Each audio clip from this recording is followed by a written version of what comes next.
آپ صلی اللہ علیہ وسلم اس کا اہتمام اس باقاعدگی سے فرماتے تھے کہ حضرت عائشہ رضی اللہ عنہا حضرت صلی اللہ علیہ وسلم کی آخری بیماری میں خود یہ دعائیں پڑھتی اور آپ کے ہاتھوں پر پھونک کر آپ کے ہاتھ میں آپ کے ہاتھ ہی آپ کے جسم پر پھیرتی. چنانچہ حضرت عائشہ کی روایت ہے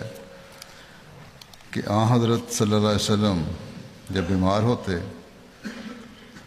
تو معوذات پڑھ کر اپنے اوپر پھونکتے. کہتی ہیں جب آپ کی بیماری سخت ہو گئی تو میں یہ صورتیں آپ پر پڑھتی اور آپ کے ہاتھ ان کی برکت کی امید سے آپ پر پھیرتی. بس یہ خیال حضرت عائشہ کو آنا یقیناً اس وجہ سے تھا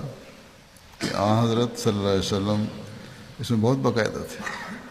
اور اس کی برکت کی اہمیت حضرت عائشہ پر خوب کھول کر واضح فرمائی تھی.